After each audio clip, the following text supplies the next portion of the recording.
میں ہندوستان کی تاریخ کی بات کر رہا ہوں۔ اکبر بادشاہ نیچرلی بہت اچھا انسان تھا، لیکن یہ جو شیعہ لوگ ہوتے ہیں نا، بڑا مکار ہوتے ہیں۔ ابو الحسن فیضی نے آ کر کے اکبر بادشاہ سے کہا کہ بھائی آپ تو نبی ہیں، آپ کے اوپر وحی آتی ہے کہ آپ کو پتہ نہیں ہے۔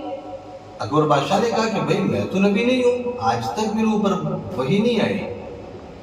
ابو الحسن فیضی کہتا ہے نہیں، آپ کو پتہ نہیں ہے، آپ کے اوپر وحی آتی ہے۔ کہا بھائی وحی کیا آتی ہے میرے اوپر؟ کہا وحی آپ کے اوپر آتی ہے ایھا البشر لا تذبحوا البقر فإن تذبحوا البقر فمأواکم السقر۔ اے انسان، بقرہ کو ذبح نہ کریں، اگر آپ نے بقرہ کو ذبح کیا تو آپ کا ٹھکانہ جہنم ہے۔ یہ ابو الحسن فیضی نے کہا، اس کو چڑھا رہا ہے، ورنہ اکبر نیچرلی بہت اچھا انسان تھا۔ علماء کو دیکھ کر کے گھوڑے سے اتر کے علماء کے سامنے ہاتھ جوڑ کر کے کھڑا ہو جایا کرتا تھا۔ اس کے دماغ میں بات بڑی کہ بھی ٹھیک ہے میں تو نبی ہوں اللہ کا۔ اس نے اعلان کر دیا کہ بھائی میں اللہ کا نبی ہوں۔ اس نے کہا کہ بھائی ہر دین کو چلانے کے لیے اس کا کوئی نہ کوئی نام رکھا جاتا ہے، ہمارے دین کا نام کیا ہوگا؟ لوگوں نے کہا کہ بھائی آپ کے دین کا نام دین الہی ہوگا۔ ابو الحسن فیضی بولا کہ آپ کا دین دین الہی ہوگا، آپ کا کلمہ لا الہ الا اللہ اکبر جلال الدین خلیفۃ اللہ ہوگا معاذ اللہ رب العالمین۔ کہا بھائی ہر دین اور ہر دھرم کا سنویدھان لکھا جاتا ہے، جس طریقے سے ہندوستان کا سنویدھان بابا امبیڈکر نے لکھا، اسی طریقے سے دین الہی کا سنویدھان نو رتن علماء نے لکھا۔ نو رتن علماء کو بلایا گیا، انہوں نے دین الہی کا سنویدھان لکھا۔ اس طریقے سے ہندوستان کے اندر دین الہی بہت تیزی کے ساتھ آگے بڑھ رہا تھا۔ ایسے وقت میں کفر پر مشیت کو جلال آتا ہے۔ اللہ تعالیٰ نے مجدد الفسانی رحمۃ اللہ علیہ کو اس کام کے لیے کھڑا کر دیا۔ مجدد الفسانی رحمۃ اللہ علیہ نے کھل کر کے اکبر کے خلاف آپ لڑے۔ اکبر کا وقت نکل گیا۔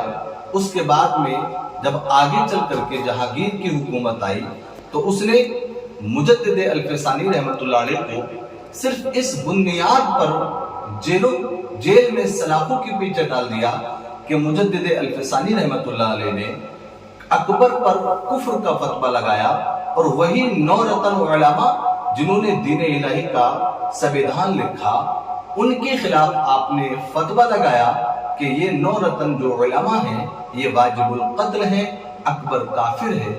جب جہانگیر تک یہ بات پہنچتی ہے تو اس نے اپنے خدام کو حکم دیا کہ جا کر کے مجدد الفسانی کو گرفتار کر لیا جائے۔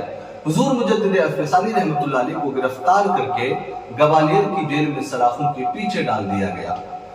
یہی مجدد الفسانی رحمۃ اللہ علیہ جب جیل کے اندر پہنچتے ہیں تو آپ نے جیل کے اندر قرآن کو حفظ کیا۔ قرآن کو حفظ کرنے کے ساتھ ساتھ آپ نے جیل کے اندر بے شمار کفار کو کلمہ طیبہ پڑھا کر کے داخل اسلام کیا۔ لیکن مجدد الفسانی رحمۃ اللہ علیہ نہ حکومت کا آپ کو لالچ تھا، نہ دولت کا آپ کو لالچ تھا۔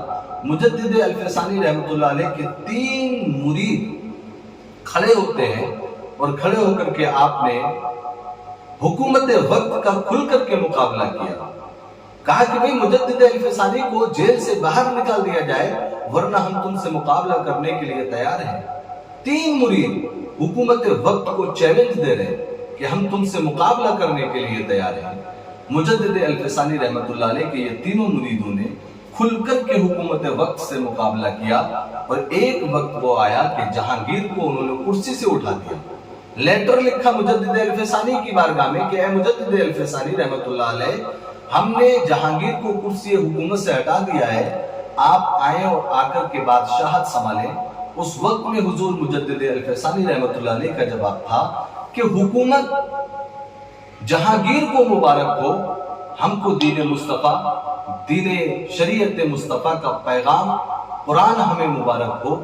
جہانگیر سے جا کر کے بول دو کہ حکومت تجھے مبارک ہو، لیکن کبھی قرآن کو بدلنے کی بات مت کرنا، حدیث مصطفیٰ کو بدلنے کی بات مت کرنا، کبھی بھی کوئی نیا دین لے کر کے جب تم دنیا میں آگے بڑھو گے ہم تمہارے خلاف لڑنے کے لیے ہمیشہ تیار رہیں گے. شریعت مصطفیٰ مجدد الفسانی کو مبارک ہو اور حکومت جہانگیر کو مبارک ہو.